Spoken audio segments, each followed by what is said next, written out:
Kani kadega Batesi TV, bat pidang pet yaki kubor baman kasni, balwan rasha pi da ka Orange Nissan, lom so po niya Fabricate Shillong, ringkat bat ka BDW International School Nongmansong, Langkarding Shillong. Admissions open now.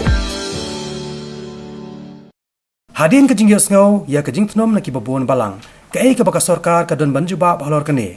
Layo ro banyak keren bat kibor sorkar, kibalapan pau. Yala ka jong kania ka jutang, halor kani ka jintko jong ka Meghalaya Energy Corporation Limited, ban pembiang boarding ha ka jelahi borok away. The situation that the state is facing regarding the power scenario is something that has not been there in the past. And I'm not talking about the load shedding, which is also obviously the result of it, but I'm talking about the situation and the conditions that led to it. Number one, this year, the load shedding is not because of any particular issues with NIPCO.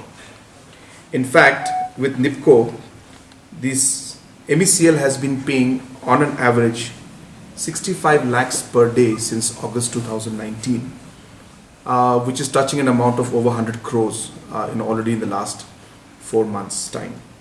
And we are also working on ensuring that payments are being made on a regular basis.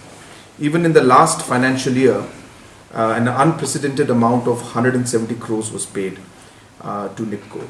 So therefore, last year the issue was with NIPCO and other providers. This year it's not at that. It's not because of that reason. Number two, this year there has been a problem because two power projects, namely the Palankata project, which is in Tripura, there are some units that are not functioning. And this is a project that is run by different agencies. Those projects, because of the fact that some units are not working, about 30 megawatts of power supply has been cut off for Meghalaya. At the same time, another power project in Northeast called Kupli Power Project. In their power project also, some units are not working, which again has led to almost a shortage of 20 megawatts. So both these projects being affected badly, the supply to Meghalaya was affected, which did not happen in the past years. So it's a different kind of a situation we're facing. Again, situation which is really beyond the state government's control, but nonetheless affects us and affects our people. The second unprecedented or kind of a situation that we faced was the fact that earlier there was something called power banking that used to take place, where if state government would give power to some agency, then we could take back that power from those agencies. So Government of India has changed those particular guidelines, and for the financial health, I'm presuming the financial health of the different organizations and power producers, Government of India has made it more or less mandatory to make the payments in cash and and make the payments. So there's no power banking taking place.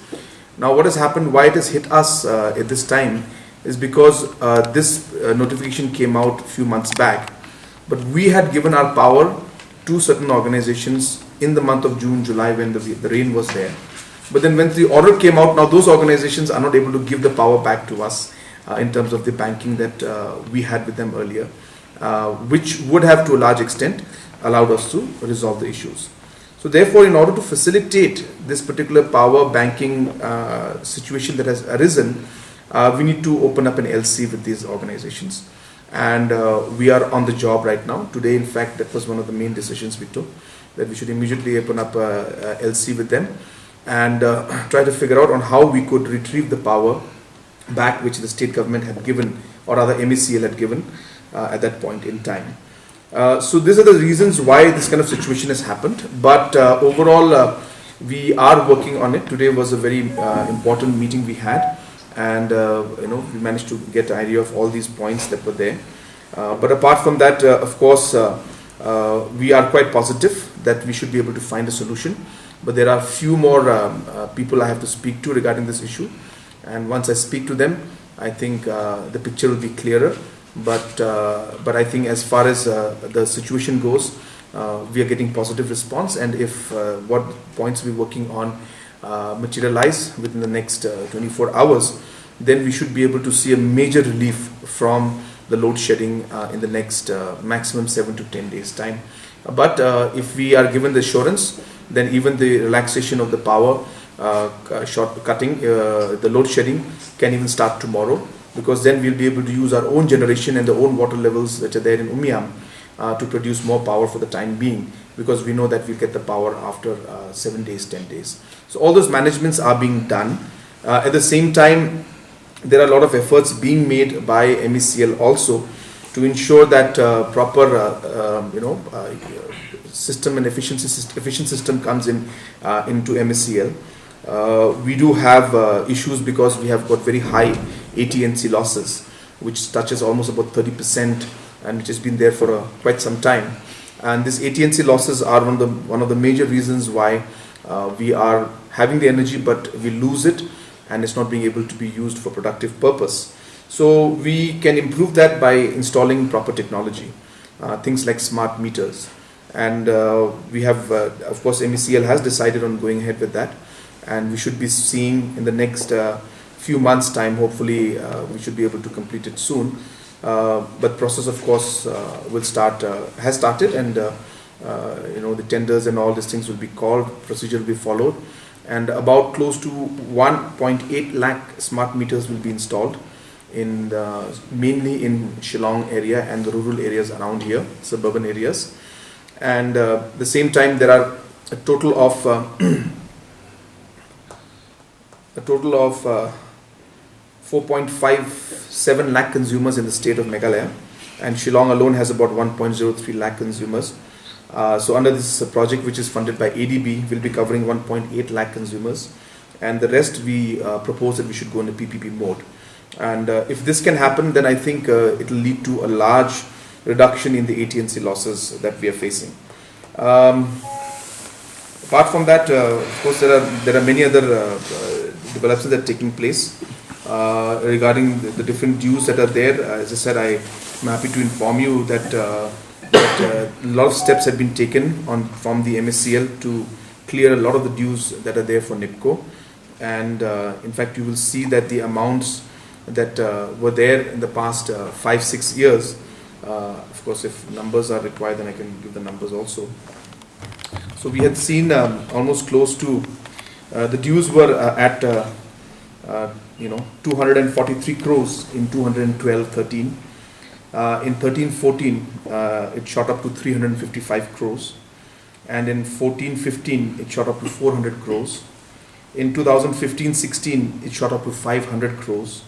In 2016-17, when MECL cut the line NIPCO cut the line of power supply to government of to MECL, a payment of close to 300 crores was made, 360 crores was made, and that brought down the overall dues to 283 crores.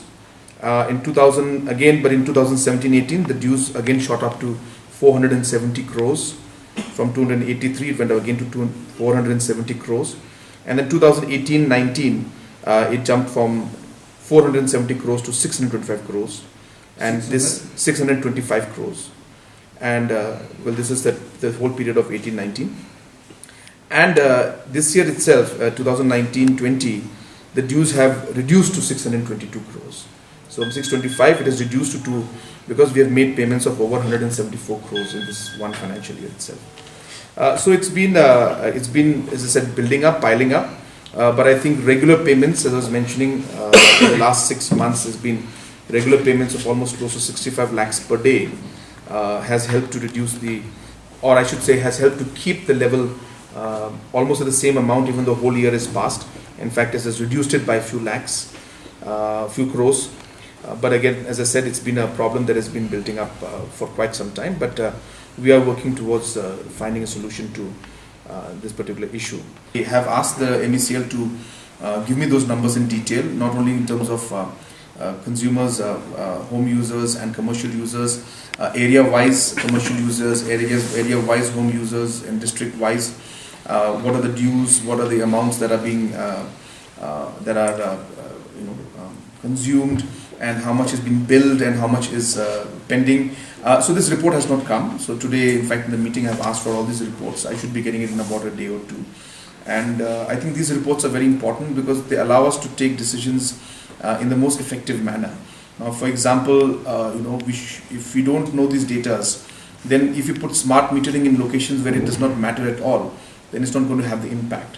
But just to give an example why these numbers are important, is because suppose if there is consumption at 100, but the billing is only at 60 or 70, and the payments coming in is only 30, 40 in a particular location, then we realize that smart metering and proper technology implementation is more important in those areas and in those districts compared to others.